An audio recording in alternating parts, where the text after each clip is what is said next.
In this lesson, we're going to get down to the crux of the matter in Adobe Photoshop. Photoshop is resolution dependent. Every image in Photoshop is made up of little tiny pixels, and those little tiny pixels eventually get so small that we can't resolve them anymore, and our mind takes over, and color memory takes over, and we see a photograph. Most of you have done what I'm about to do.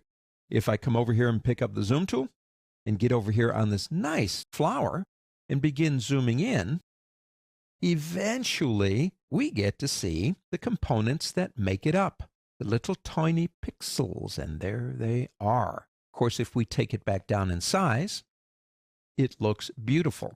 The term resolution was co-opted from another time. Resolution is not about little tiny pixels. It's the ability to resolve.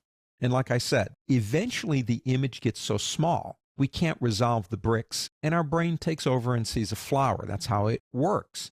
Now, there is another program that I really do like that's in the family of Adobe, and it's called Adobe Illustrator. Let me show you something. Here's basically the same flower in Adobe Illustrator. Now, in Adobe Illustrator, this is a vector. It was drawn as vector. If I come over here and pick up my zoom tool and begin zooming in on this bad boy, nothing happens except it just gets bigger. Now, if we go into view mode and change to outline, again, we're in Adobe Illustrator, you can see the image. Now, it actually isn't as complicated as it looks. This was done using a feature called gradient mesh, and it made that flower. The one I did in Photoshop, actually, I just kind of rasterized it so you could see the difference between the two. In Adobe Photoshop, our images live and die on the number of pixels per linear inch. So there are a couple of numbers you want to be familiar with. If you're going out to Microsoft PowerPoint, Apple Keynote, PDF documents being read on a screen, a website, then the numbers you're looking for in terms of resolution would be somewhere between 72 and 96 pixels per linear inch.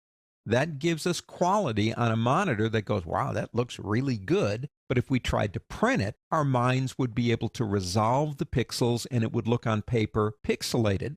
So if you're going out to paper, the magic number to remember in almost all cases is 300 pixels per linear inch. Now, we'll talk about later how we change all this stuff, how we make it better, how we make it worse, whatever we want to do. But if you're going out to things that deal with monitors or projection systems, PowerPoint, whatever, 72 to 96 is a pretty safe bet. 300 is more safe if you're going to print. Understand the one difference.